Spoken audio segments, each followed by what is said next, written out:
Donald Trump cree que después de esta reunión en Mar-a-Lago, uno de los puntos que mencionó fue que Europa asumirá una parte significativa de las responsabilidades de seguridad de Ucrania con el apoyo de Estados Unidos.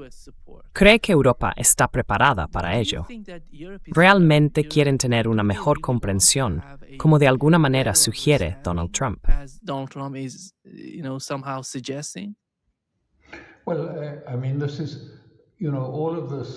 Bueno, quiero decir, todo esto, ya sabes, es por eso que resulta tan opaco y por lo que creo que Trump lo ha dejado deliberadamente en ese estado de opacidad, porque es la pescadilla que se muerde la cola. Sí, los europeos quieren estar, ya sabes, si hay un alto el fuego, quieren estar al otro lado de ese alto el fuego frente a los rusos, ¿verdad? Y quieren que sus fuerzas, las fuerzas de la OTAN, estén allí. Pero no lo harán, y no pueden hacerlo, sin una garantía de Estados Unidos de que, si se meten en problemas, Estados Unidos intervendrá y los apoyará sin cuestionarlo. Y por supuesto, Estados Unidos no quiere hacer eso, y Trump probablemente se negaría si se lo pidieran. En cualquier caso, cuando en Europa hablan alegremente de garantías de seguridad en el formato del artículo 5, eso es lo que consideran necesario.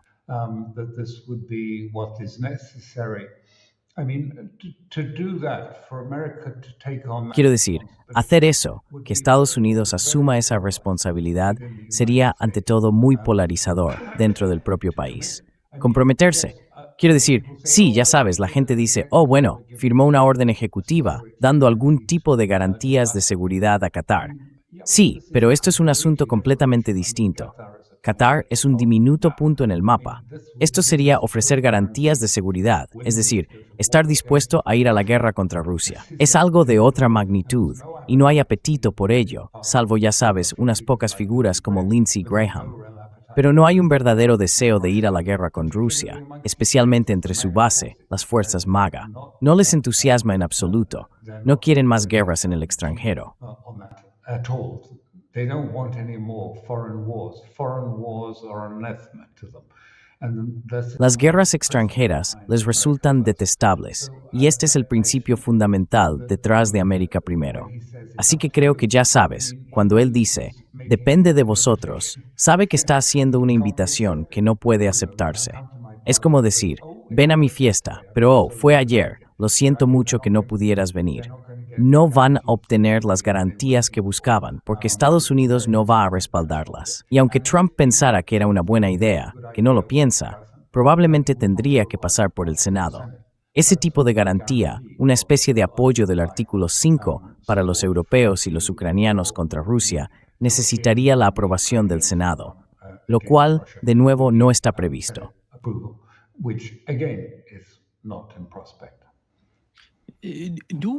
¿Tenemos alguna idea de qué tipo de garantías de seguridad serían aceptables para el gobierno ruso o desde el lado ruso del acuerdo?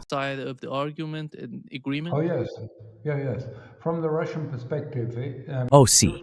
Desde la perspectiva rusa, las garantías de seguridad se debatieron en aquella reunión de Estambul en 2022, y los rusos propusieron su propia versión de las mismas. Pero su idea, ante todo, su idea de las garantías de seguridad es diferente de la europea.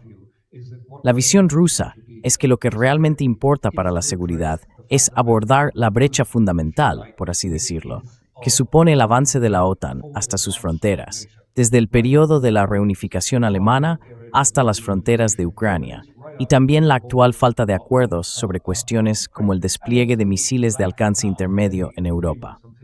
Así que, en fin, su concepción de las garantías de seguridad es más amplia.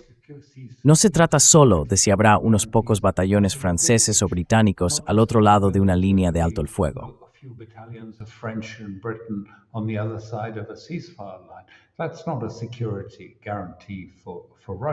Eso no es una garantía de seguridad para Rusia en ningún sentido real. Lo que quieren es que se aborde la arquitectura de seguridad de Europa. En 2021, propusieron un borrador de tratado en esa línea, y fue completamente ignorado por Europa y por Estados Unidos. Pero eso es lo que entienden por garantías de seguridad. También sugirieron entonces que otros estados deberían poder desplegarse en Ucrania si fuera necesario, para proporcionar algún tipo de garantía de seguridad a Ucrania, pero que no serían tropas de la OTAN. Propusieron que pudieran proceder de otros lugares, quizá tropas indias u otras, para aportar algún tipo de elemento de seguridad.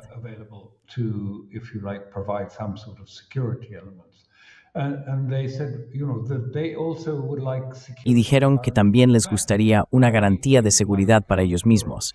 Es decir, quieren que Europa declare de forma clara y legal que no tiene intención de atacar a Rusia. Ya sabes, ahora todo se ha invertido en, debemos protegernos de un ataque de Rusia a Europa. Bueno, en realidad, estuve en Moscú a principios del mes pasado y todo el mundo allí es muy consciente de todas esas amenazas que vienen de Europa. Guerra con Rusia, guerra con Rusia. Del ministro de Defensa alemán, del jefe del ejército francés, de generales británicos, diciendo, bueno, si no hay guerra para 2028, podría ser el año que vienemos a la guerra contra Rusia.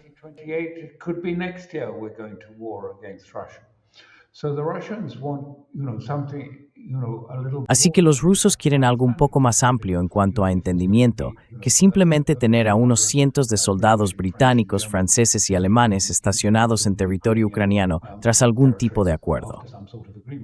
Quieren algo formal. Y además, no solo quieren un trato, quieren un tratado formulado legalmente con Estados Unidos y con la OTAN, que lo detalle todo con claridad, algo bien atado y no simplemente dicho sobre la marcha. Quiero decir, este es el gran enigma de toda la propuesta. Ya sabes, las principales personas que están negociando esto en nombre de Estados Unidos, uno es el yerno de Trump y otro es un amigo suyo del sector inmobiliario. Ninguno de ellos, creo yo. Quizá Witkoff sea miembro de la administración, pero no creo que Kushner lo sea.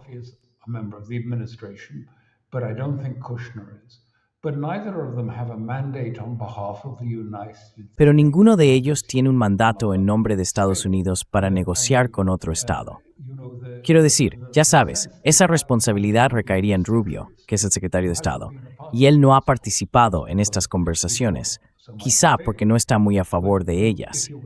Pero si vas a tener un acuerdo formal, necesitas a alguien autorizado para ponerlo por escrito y luego firmarlo en nombre de Europa o de Estados Unidos. Quiero decir, Europa no va a formar parte de esta negociación, pero sigue siendo parte de la OTAN, por supuesto. Así que esto es realmente una cuestión de confianza y credibilidad.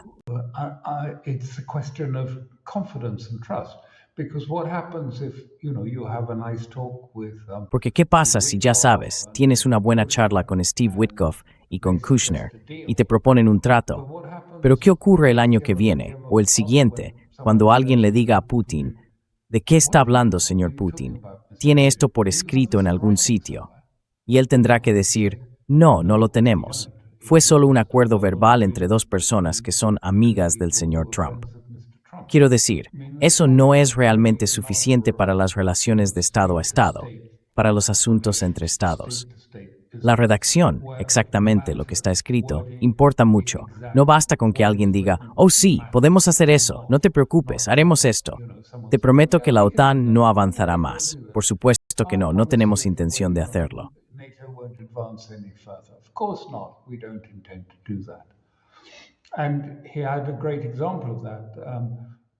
Y tuvo un gran ejemplo de eso. Putin lo tuvo. Cuando se reunió con Biden en Ginebra hace algún tiempo, hablaron sobre Ucrania y Putin le dijo a Biden, ¿tienes intención de poner misiles en Ucrania? Biden dijo que no.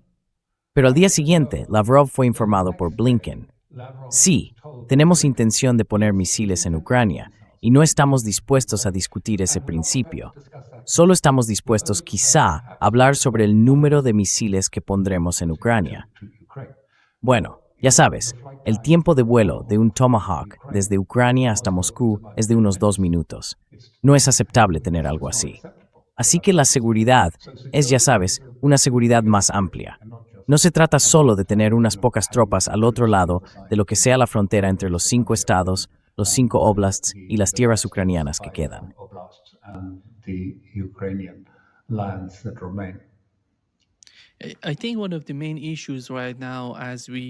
Creo que uno de los principales problemas ahora mismo como está comentando la parte rusa, es si, en caso de que haya algún tipo de acuerdo o arreglo en Ucrania, el Congreso de Estados Unidos debería formar parte de él. Porque recuerda, con el JCPOA, el acuerdo entre Irán y Estados Unidos, el P5+1, el Congreso no formó parte del trato. Por eso, cuando llegó el nuevo presidente Donald Trump, lo demolió todo, lo destruyó todo. Pero ahora mismo, Rusia no quiere caer en la misma trampa que Irán experimentó antes. ¿Crees que el Congreso formaría parte de esto o que estarían dispuestos a hacerlo?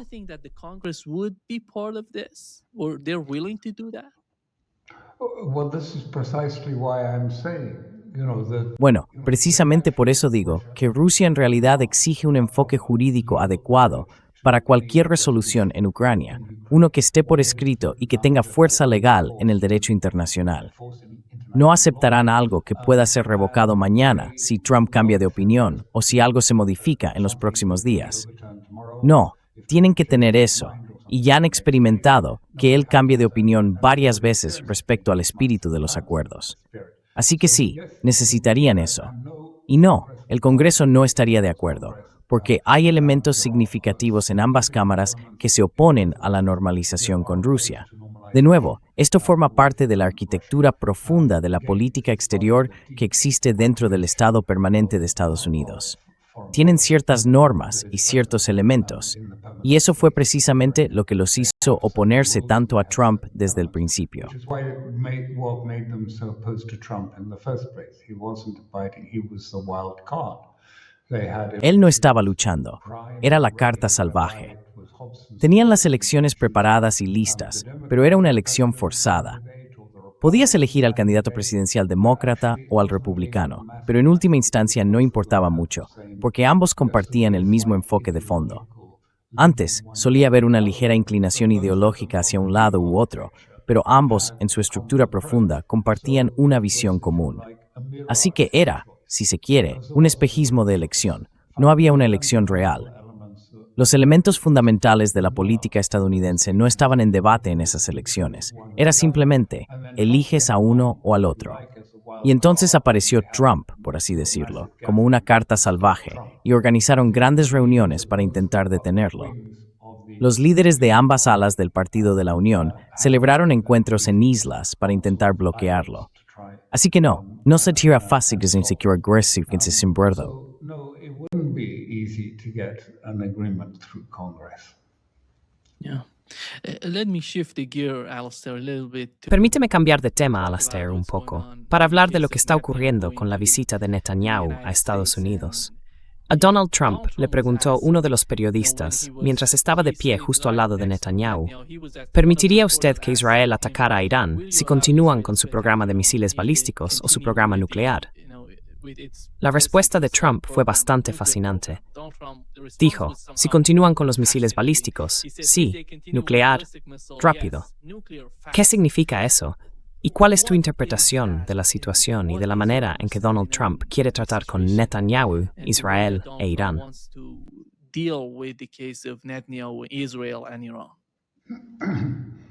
I think there are several layers to this. Creo que hay varios niveles en esto, y podemos ser demasiado superficiales. Lo primero que diría es que de esa reunión surgió mucho lenguaje y retórica, pero muy poco en cuanto a estructura sistémica. No se definió nada, hasta donde sabemos, sobre la siguiente etapa en Gaza, la fase 2 en Gaza, ni sobre ninguno de esos elementos. El lenguaje, ya sabes, es el tipo de fanfarronería habitual que usa Trump, que esquiva y da rodeos con las palabras y cosas por el estilo. Dice esas cosas, e Irán tiene que tomar ese lenguaje al pie de la letra y en serio. Pero eso de voy a machacar a Irán, o si Hamás no se desarma, se abrirán las puertas del infierno, lo hemos oído muchas veces ya. Es un lenguaje estándar, una especie de Trump habla, pero no necesariamente significa mucho. But doesn't necessarily mean that. In fact, I think there's lots of reasons for thinking that De hecho, creo que hay muchas razones para pensar que esto también se dirigía a otras áreas. Y luego podemos volver a por qué Netanyahu estaba en la reunión. Pero la primera etapa, diría yo, para entender esto tiene que ver realmente con la posición interna del movimiento MAGA, las personas que apoyan América primero. A menudo se les llama, en términos despectivos, los aislacionistas, porque no quieren guerras en el extranjero, y eso se etiqueta como aislacionismo en Estados Unidos. Como sabes, ha habido un gran componente MAGA, y se ha cristalizado en lo que ocurrió con Charlie Kirk, que era el líder de esta organización llamada TPUSA, Turning Point USA. En esta reciente reunión de TPUSA, que es una organización grande e importante, porque atrae a muchos jóvenes republicanos y otros elementos más populistas, este sentimiento fue muy visible.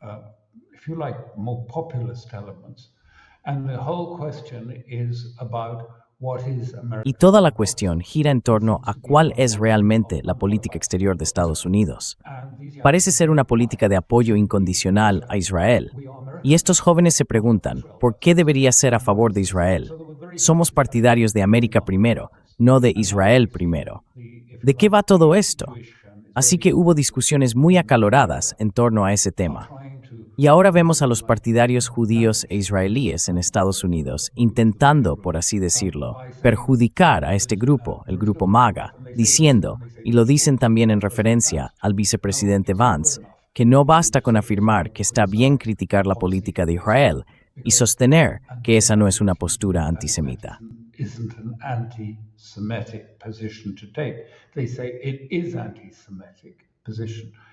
Dicen que es una postura antisemita. Hay que apoyar a Israel al 100%.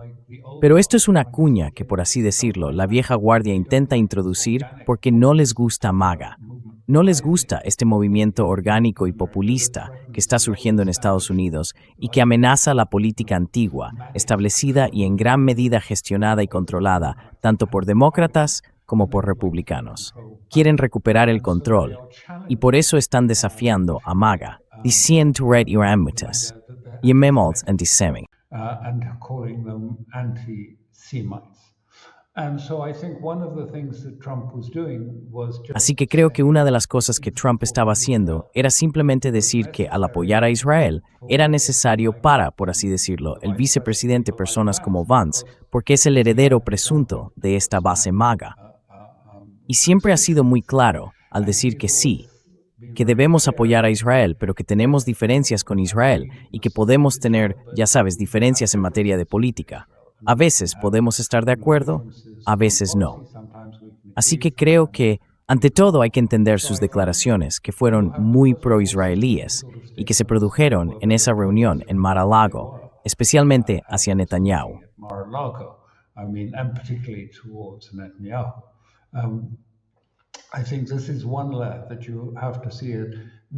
Creo que esto hay que verlo como una preparación para las elecciones de mitad de mandato.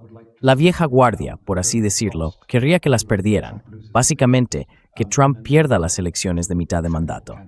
Así tendrían un candidato más aceptable que pudiera presentarse después. Por eso quieren debilitar a las fuerzas MAGA. Y Trump, creo, está diciendo esas cosas sobre la necesidad de mostrar apoyo, pero también criticó, y su equipo criticó, a Israel por Gaza y, desde luego, por lo que está ocurriendo en Cisjordania. También fueron críticos con que Israel siguiera bombardeando Líbano y llevando a cabo operaciones militares en Siria.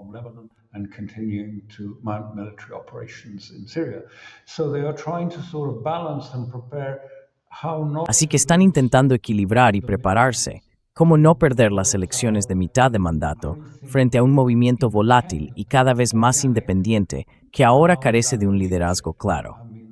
Quiero decir, hay líderes, pero más bien como influenciadores, quizá, en lugar de verdaderos líderes de este grupo.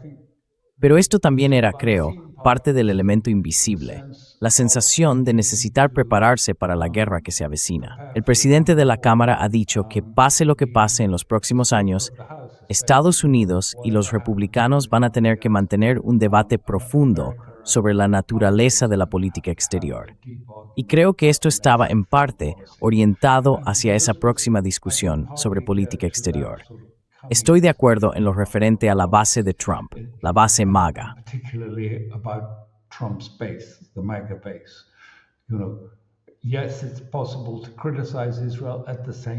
Sí, es posible criticar a Israel y al mismo tiempo apoyarlo. Probablemente ese sea el punto intermedio.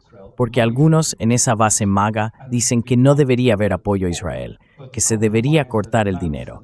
Pero el compromiso que Vance y otros que quieren usar esto con fines electorales están promoviendo es ese término medio. Y ese es el compromiso que se está impulsando ahora mismo frente a las fuerzas que dicen, no, todos sois antisemitas. Si no apoyáis a Israel incondicionalmente, sois antisemitas. Así que creo que esa es una capa de este proceso. La otra capa es, ¿qué estaba haciendo Netanyahu? ¿Por qué fue? Netanyahu doing? Why did he go? It's obvious to say. Y quiero decir, es obvio decirlo. Sería muy fácil decir, bueno, fue allí simplemente porque quiere una luz verde para atacar a Irán. Y sí pidió eso. Pero creo que hay que entenderlo de una manera más profunda. La primera pregunta que uno de los propios acompañantes de Netanyahu hizo en esa reunión fue, Netanyahu recibirá un indulto. ¿Vas a concederle un indulto? Como sabrán los espectadores, hay cargos penales contra Netanyahu. Esos cargos tienen dos niveles. Uno de ellos es antiguo, pero la opinión jurídica en gran parte de Israel es que si se sigue adelante, Netanyahu será condenado y probablemente tendría que ir a prisión.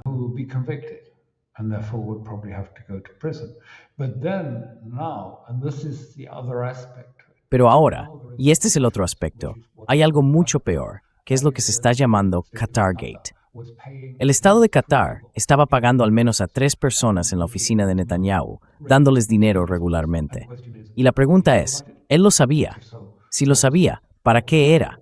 Si no lo sabía, entonces debería haberlo sabido y debería dimitir. Pero la situación se está volviendo muy amarga y poderosa porque ahora la gente habla de traición. Personas serias como el exministro de Defensa Yuli Edelstein y otros dicen que esto debe investigarse. Y por eso Netanyahu ni siquiera quiere un indulto. Quiere que todo el caso, todos los casos en su contra, se eliminen por completo.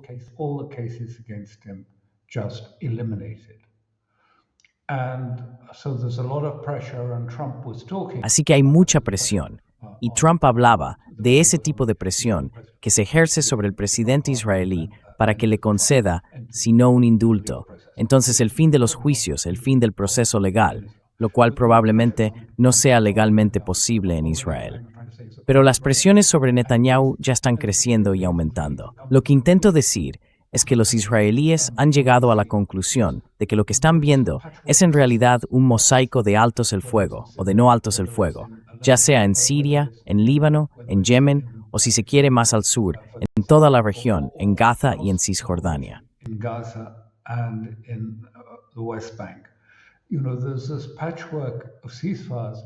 Sabes, hay este mosaico de altos el fuego, pero ninguno de ellos realmente se mantiene. Son en su mayoría altos el fuego forzados, y ninguno ha traído una conclusión real. No han traído una victoria completa para Israel, ni mucho menos. Sí, existen estos altos el fuego, pero los movimientos siguen intactos. Hezbollah sigue intacto, Hamas sigue intacto, y otros movimientos de resistencia siguen intactos. Y Siria se está convirtiendo cada vez más en un problema, no en parte de la solución. Así que Netanyahu, creo, se pregunta, ¿cómo afrontas esto cuando estás atrapado en todos ellos y ninguno te ofrece una salida?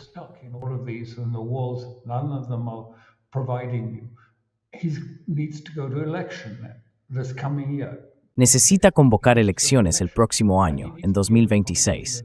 Necesita convocar elecciones y poder prometer algo que sea popular y que obtenga el apoyo de su pueblo. Así que el llamamiento a una guerra contra Irán encaja con ese propósito, porque en realidad está en serios problemas políticos. Y uno de los viejos recursos, cuando te encuentras en una situación así y tus problemas se te vienen encima, es ir a la guerra. Vamos a la guerra, y todo cambia. Por supuesto, no es sencillo, y de eso trata todo lo que escribí en Substack, que es un enfoque de Israel. This is the new approach from Israel.